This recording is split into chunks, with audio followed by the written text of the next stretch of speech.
Tocaba trabajar con el modelo de proceso, así que bueno, voy a hacer un audio con una síntesis de lo que sería el modelo de proceso. Bueno, después les tocará a ustedes hacer la lectura. Es un texto bastante largo porque hay varios capítulos dedicados por Stenhouse para criticar específicamente muchos de los puntos negativos que encuentra a esta didáctica. Algunas críticas yo las voy a mencionar, que las tengo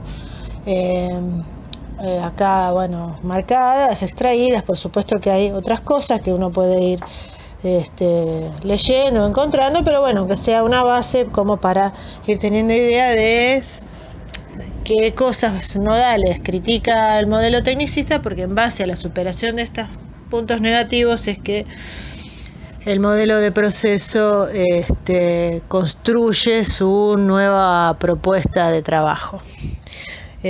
Quizás escuchen de fondo los truenos y las tormentas. Bueno, esta vez no se van a escuchar tanto los perros, pero la tormenta que se largó en este momento sí.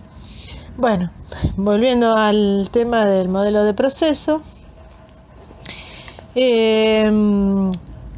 La idea del modelo de proceso es intentar hacer una propuesta flexible, es decir, que tiene en cuenta al sujeto, al alumno en forma particular, en forma individual, tomando algunas de las influencias de la escuela nueva, pero trata de hacerla adecuada a la disciplina que se tiene que transmitir.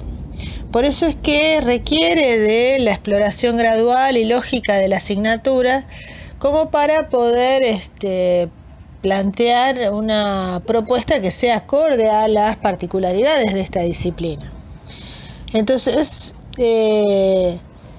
este enfoque no se piensa como una estructura rígida, sino como una estructura abierta y flexible, en el sentido no de flexible como la podemos pensar en la escuela nueva, como esperando el interés y el deseo del alumno.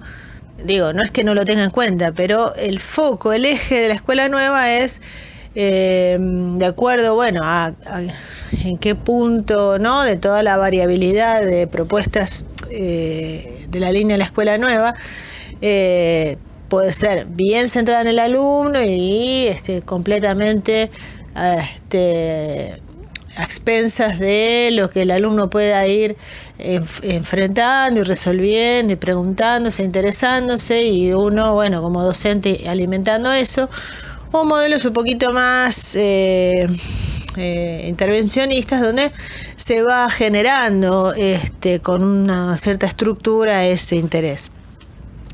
La escuela de proceso toma justamente esta versión, por decirlo así, de la escuela nueva y construye un modelo hipotético deductivo, dice, en el sentido justamente de ir armando una estructura de enseñanza que se pone a prueba cada vez que se presenta en el aula. Entonces, en la medida en que una propuesta o un currículum se pone en escena, esta escena va a ser la que va a ir generando las adecuaciones, los ajustes, las ampliaciones que requiera de acuerdo a cómo uno va viendo el proceso del alumno.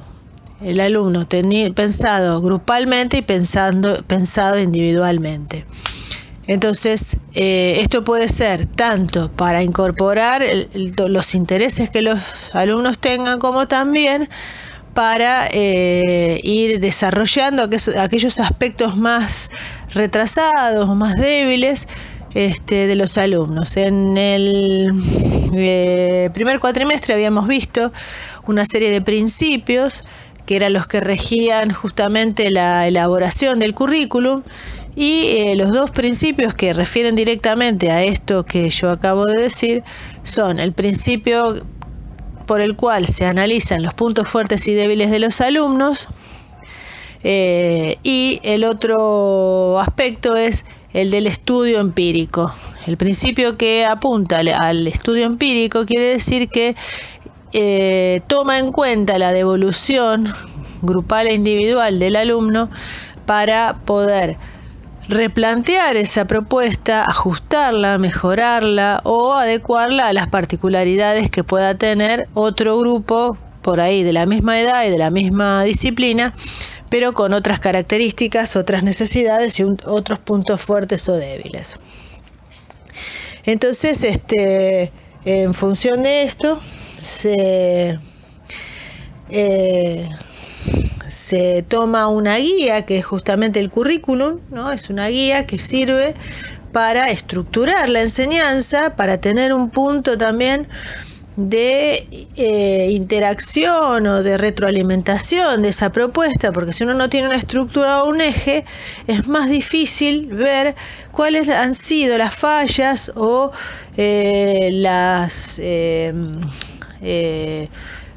los resultados imponderables que aparecieron y que son necesarios de analizar justamente tanto para la mejora de la propuesta como para la mejora del docente como profesional de la enseñanza.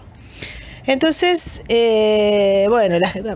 todo esto surge a partir de la crítica que le hace a este plan prescriptivo que hace pensado en términos de medios y fines que tiene la escuela tecnicista. Dice que no todos los contenidos se adaptan a esta forma de trabajo en función de pretender objetivos claros, precisos, observables, conductuales, porque hay ciertas disciplinas que son por ahí más instrumentales o más de realización de acciones o de secuencia de procedimientos más procedimentales, y entonces se adecúa mejor. Pero aquellas disciplinas que son de carácter más conceptual, más quizás más de posicionamiento respecto de un movimiento artístico, ¿no? Que tengan otro enfoque, no podemos construir una conducta observable que permita poner eso en términos concisos y precisos para obtener esa capacidad. Entonces va a pasar que va a haber muchas disciplinas que terminamos generando un objetivo que es completamente artificial y que simplemente tiene la función de ser expresado en el currículum, pero que en la realidad no sucede. Por eso Stenhouse dice que lo que hay que tomar es la realidad de las escuelas, es decir, lo que sucede realmente, lo que los docentes hacen realmente, porque él lo que nota es que los docentes, por un lado, plantean, un poco por obligación, ¿no? Las planificaciones o los planes de clase, cumpliendo con todos estos requisitos, pero después lo que sucede en el aula es otra cosa, porque o se ritualizan las actividades de manera mecánica o se expresa eso por un lado y después el docente termina haciendo otra cosa que resulta ser más adecuada para el alumno. Entonces dice, sincerémonos, planteemos lo que realmente sucede en las escuelas y en función de eso construyamos un proyecto de enseñanza, un currículum, un plan que permita ser observado y analizado críticamente de manera constante. Entonces dice que por esta idea de la ritualización que genera la idea de perseguir objetivos, termina, dice, por un lado reduce todo lo que es de carácter conceptual, espiritual, artístico, creativo, a conductas mecanicistas procedimentales, deshumanizantes. Entonces, finalmente termina siendo reduccionista, no busca objetivos ambiciosos o objetivos importantes para las personas, tanto para los alumnos como los docentes. Aparte, lo que dice es que en realidad uno no puede predecir la conducta, no puede pensar en febrero o marzo qué es lo que va a obtener en octubre. Entonces, y que si así se pudiera lograr, también es antidemocrático, o sea, convertimos al otro en una especie de robot o de máquina de respuestas. Entonces,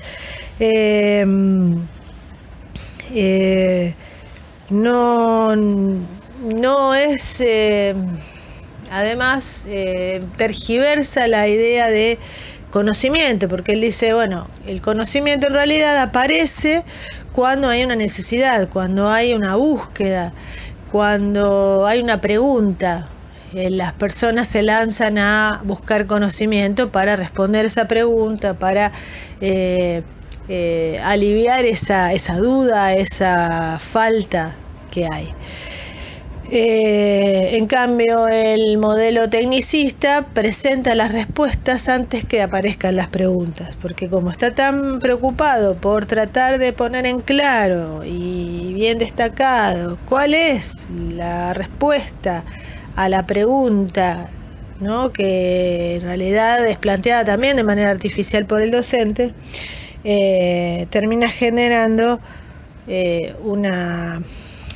una tergiversación de lo que sería, podríamos decir, la filosofía del conocimiento. Entonces, la acción del conocimiento implica una visión mucho más amplia de lo que es conocer. Es decir, no es solo entrenamiento, no es solo instrucción, también hay acciones de introducción a un tema, hay acciones de iniciación o familiarización con algunas actividades, hay descubrimiento, recreación, es decir, hay muchas otras conductas que no se pueden encapsular en una construcción observable y quedan reducidas o desdibujadas. Entonces, la idea es construir principios para la selección, para la organización y para la evaluación. Con respecto a los principios de selección, bueno, estos tienen que estar articulados con las características de los alumnos, sus puntos fuertes y sus puntos débiles. Con respecto a los conocimientos que se pretenden tratar, la organización también tiene que tener en cuenta la particularidad de los grupos, la particularidad social de esos grupos, la particularidad individual de esas personas, que son las que van a incorporar ese conocimiento para poder generar una propuesta significativa para esos alumnos.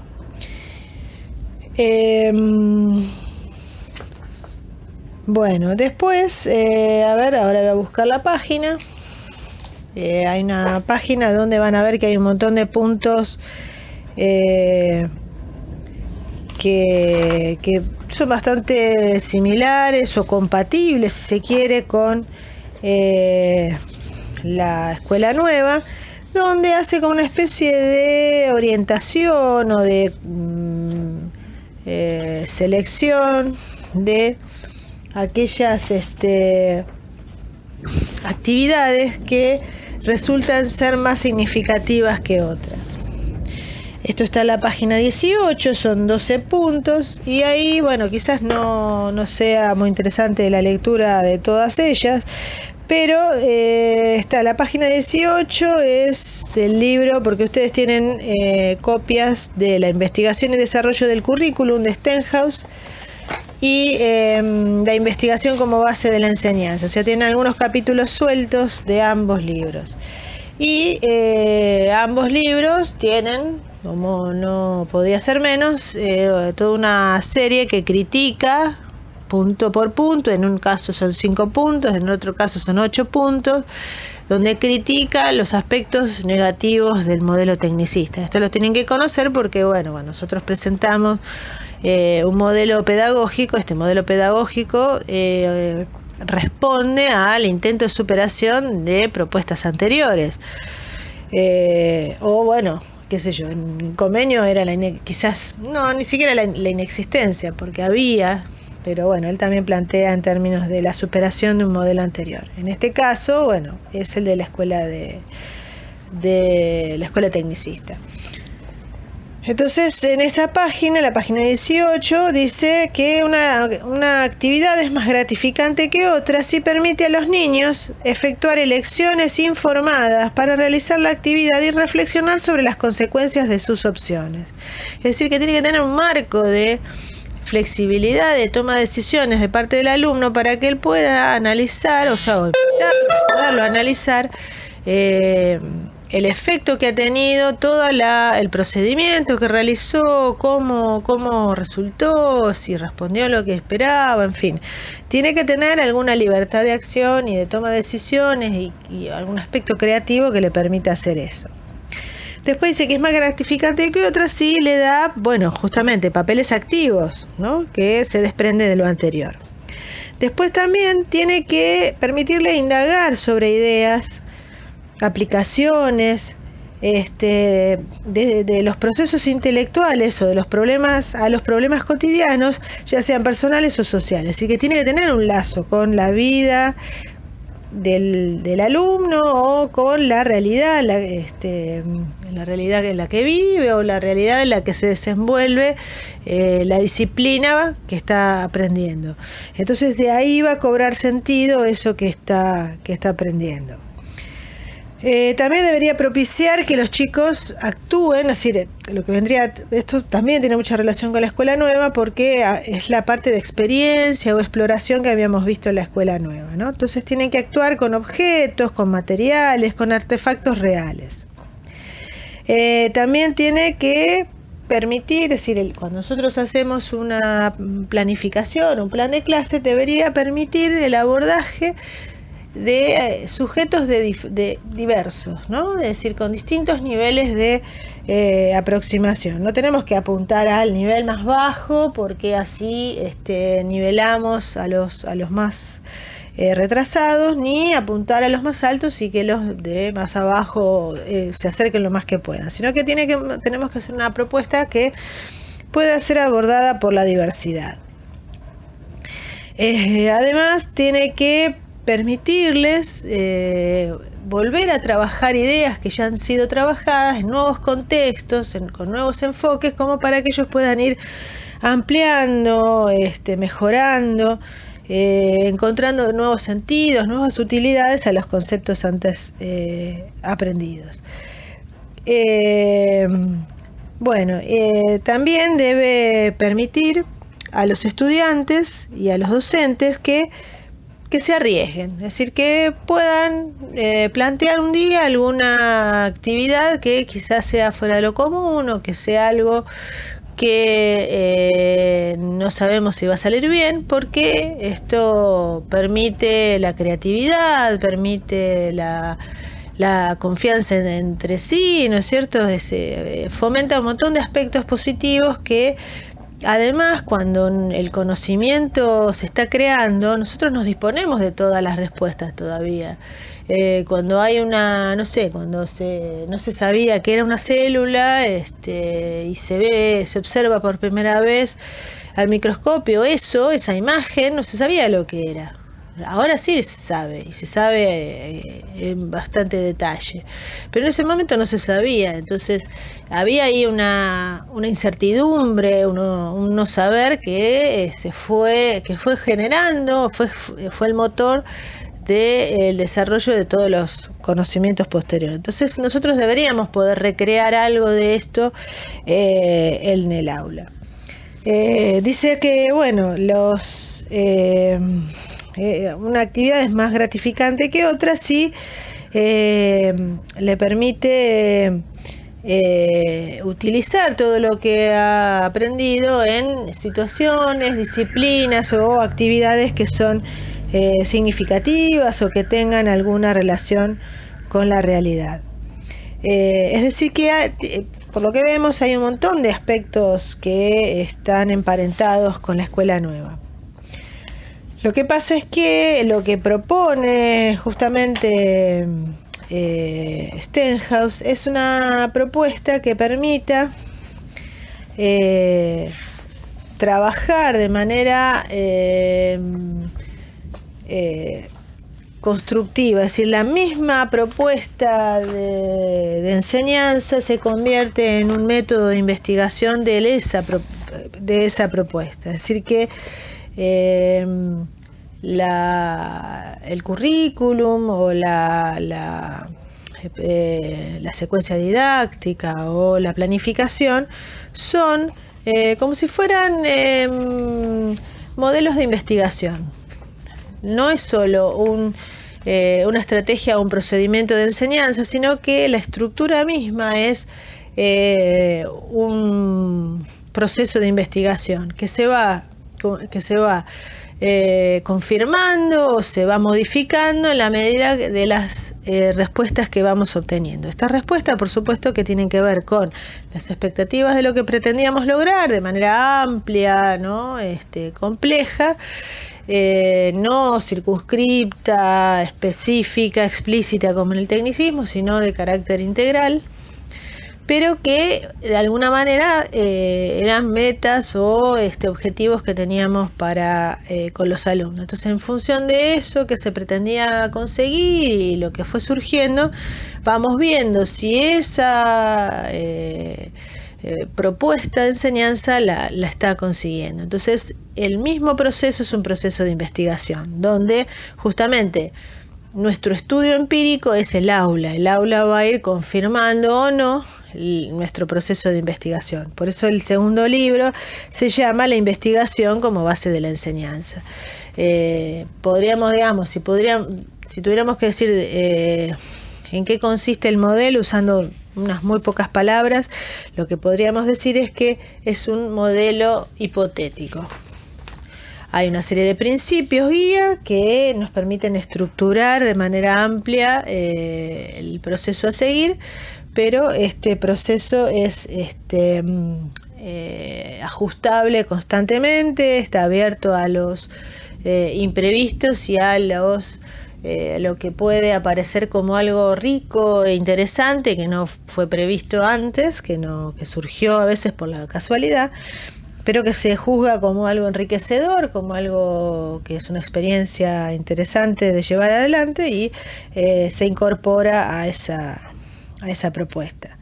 Entonces, es por eso yo decía que es un modelo hipotético, con estructura, pero hipotético y que se retroalimenta por la propia práctica.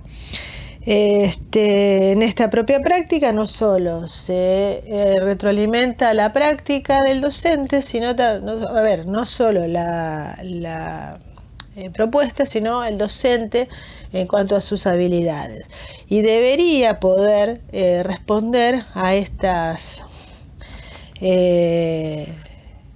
resultados a través de alguna fundamentación. Es decir, en el momento en que se está realizando, uno lo que quiere es que el proceso de enseñanza se dé, pero después uno debería tomarse el tiempo de reflexionar acerca de cuáles fueron los puntos exitosos o los puntos débiles de la propuesta para hacer dicha retroalimentación. Implica una reflexión de parte del docente. Ya el docente no es un instrumento pasivo que obedece determinadas lecciones que hizo un experto, tampoco es una persona que está al servicio del alumno, sino que es un sujeto bastante activo que, si bien toma en cuenta al alumno, también él va poniendo determinadas condiciones que son las que va juzgando que son enriquecedoras para el alumno. Y en cuanto a la evaluación, es quizás el punto más ambiguo, ¿no? Ambiguo en cuanto a las escuelas que nosotros conocemos, ¿no? La escuela a las que hemos ido, donde, bueno, hay que producir una nota, y esa nota determina si se puede promover o no, en fin, o si aprueba o si califica, en fin. Porque en realidad el modelo de evaluación que plantea Stenhouse es un modelo de carácter cualitativo, ¿no? Parecido a la crítica de arte. En la crítica de arte, no sé si alguno ha leído, sabe, la crítica de arte es descriptiva, va marcando, bueno, caracterizando el producto, esa obra, cómo está construida, cuál es su estructura, qué cosas ha resuelto, qué cosas faltaría resolver. Entonces, la evaluación que hace el docente debería ir en ese sentido. Es lo que se denomina actualmente de evolución. Uno no evalúa, sino que devuelve, es decir, le da una descripción al alumno que lo pone en la pista de qué cosas todavía tiene que seguir resolviendo y quizás, bueno, alguna orientación acerca de cómo. Entonces, bueno, quizás también el alumno puede autónomamente ir pudiendo producir una especie de autoevaluación acerca de cómo ha ido progresando en este proceso.